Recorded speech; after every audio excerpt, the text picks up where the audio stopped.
Nawid Habib, the CEO and founder ICO HeadStart, who began his career at the age of 17 with his own business. He studied pharmaceuticals at the University of Utrecht. He became the Student of the Year in Netherlands in 2010, and that was the day when he dropped out of school to become a full-time entrepreneur.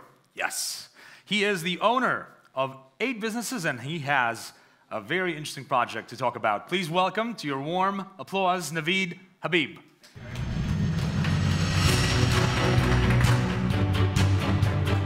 Good afternoon, guys. My name is Nawid Habib. I'm the CEO and founder of ICO HeadStart. For me, this journey actually started 1.5 years ago when we started investing ourselves in ICOs. And it was very amateuristic, but from a hobby perspective, we started in 2016 at a very early stage when not a lot of people heard from ICOs, and there was not a big mass adoption as it is right now. And we had these WhatsApp groups, Facebook groups, some other channels where we had some friends, family members, and some other people who were interested in this industry. And all of them had the same question. The question was, which of the ICOs are legit? Which of these companies are going to have a future? And which one of them shall we back, shall we invest in? And that was an interesting thing because we saw that at the start we were a few hours per week busy with this question. And at a certain moment, beside all of our businesses, 20 hours per week we were spending on answering these questions. And then we understood that there is a big market and a big need, and this market is going to become more mature, more regulated.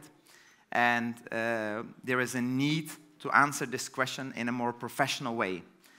And we started to build a team with people from the old economy, as I call them, from the banks, compliance officers, people who do the due diligence, and people from our community who have a good understanding of blockchain and the technology behind it. And in our opinion, we should build bridges. I think that's the only way how we can succeed, is by building bridges between the old and the new economy. So that's why we built ICO HeadStart, to do that and to deliver people an answer on this question. I will give you a bit of information which is complementary to the presentation of Iona. First of all, there is some introduction into initial coin offering, ICO market, source of capital, strategic context and direction about ICO HeadStart, our platform.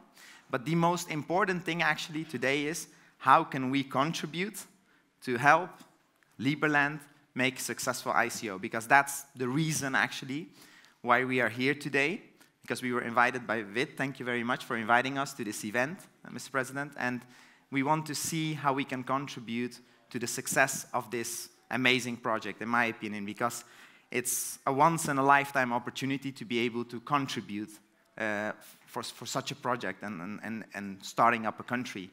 I don't think there are a lot of people that get this opportunity, so thanks for that.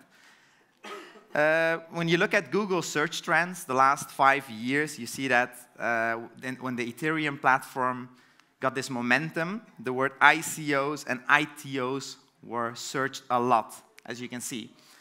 And when you look at 2014, there was only 26 million raised with ICOs, nothing. Ethereum back then raised 18.9 million, which is some way a joke in this industry right now, but they are a big, big platform right now with a big market capitalization. In 2015, it was only 14 million. 2016, 222 million. And in 2017, registered 4.5 billion, but we know that it was a bit more, we think around 6 billion.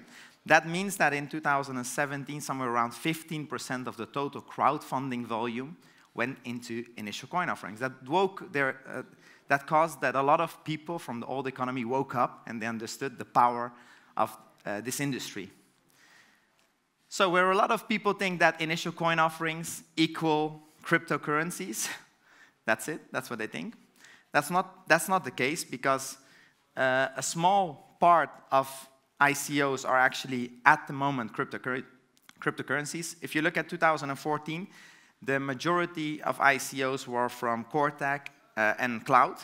And if you look at 2017, only this small part was cryptocurrencies, and the other ICOs were from media and social, gaming and gambling, Internet of Things, finance market, finance, banking, investment, core tech, and the last one, cryptocurrency. So the market is changing very fast, and there are more industries getting involved within this market.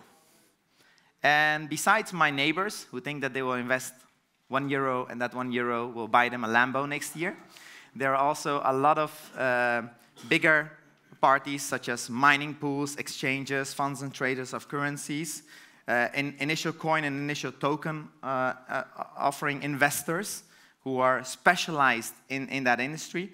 But there are also a lot of traditional financial investors who are waking up and who are getting involved within this industry and who are investing serious amounts, more and more as the time goes by. You see that the venture capital community has been the most engaged because of the crowdfunding industry and the volumes going from the crowdfunding to ICOs. The high finance community, the hedge funds, they are actually in the start. They are learning the basics.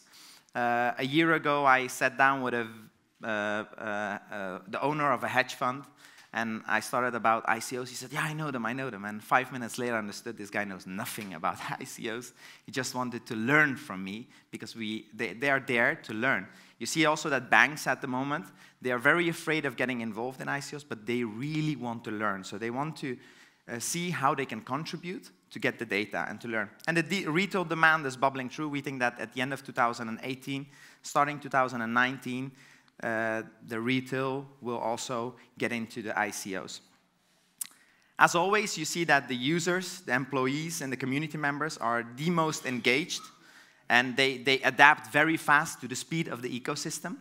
And governments and other sovereign powers are very slow. They are these mammoth tankers, you know. Before they have made a law or rules or regulations, technology changed, something new came out, and they need to start all over again. So that's the situation where we are in right now in Europe, in the States. So our company, my goal is not actually to speak a lot about our company because I want to take it as an example of an ICO which is successful.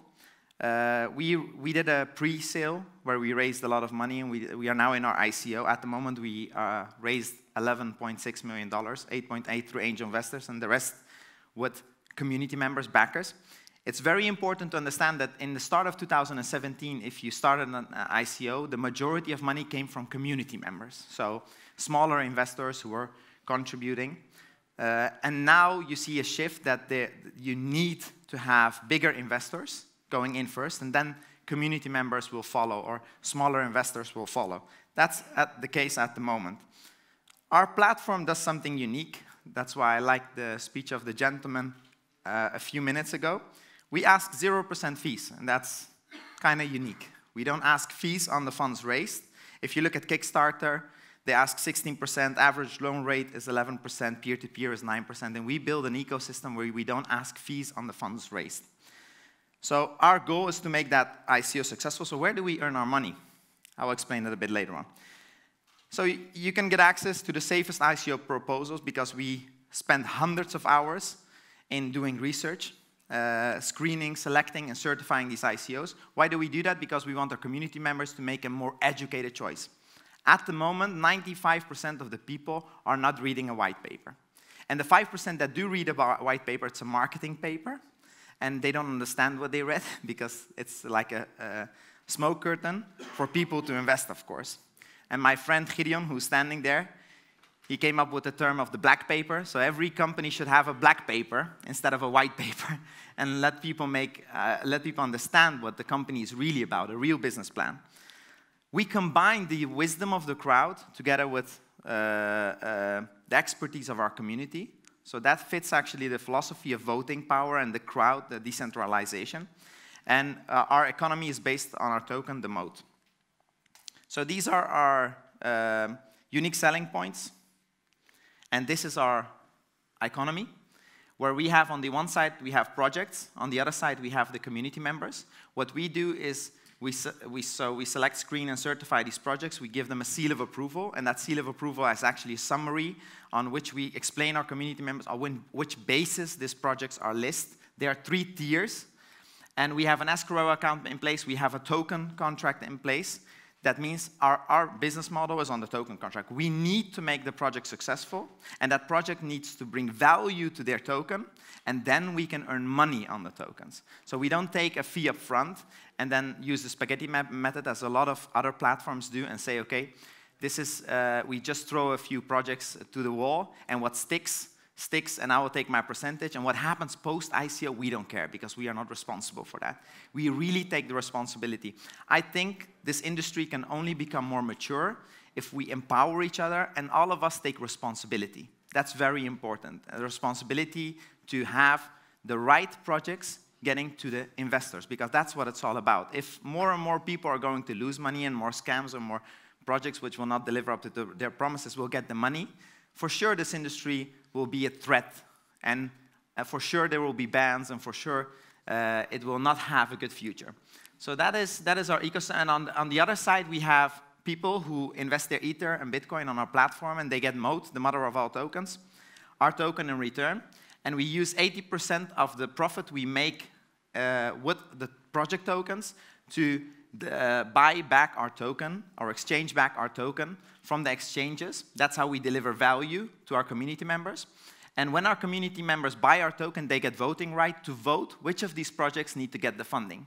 So if a project, let's say from 100 projects, we list 3, and then on those 3, the community members can vote. So that's the expertise of our team combined with the wisdom of the crowd. And when the community members say this project needs to get the funding, they will get the funding without us receiving any fees. We make our profit on the project tokens. So these are the three tiers on which they can decide, on which they will be selected. We have a reputation analysis, a business analysis, and a project analysis. I will go through this. This is all for others. This is information you need to present to your investors within your ICO also. So you can take this as an example.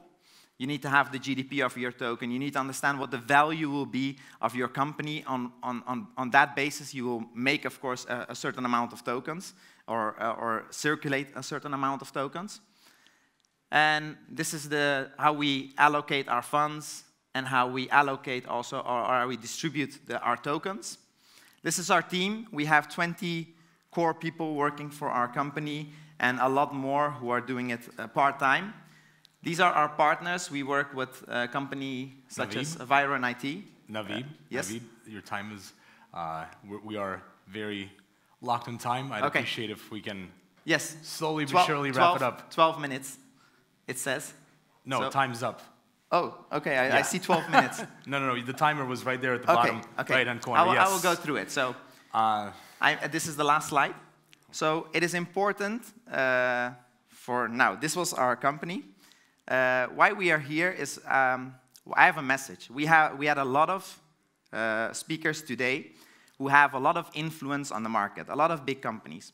So my suggestion is, all these people who are here today, to be part of this ICO. How can we be part of this ICO? Because all of you have traffic, you have a database. We have a database of 60,000 email addresses, 80,000 Telegram members.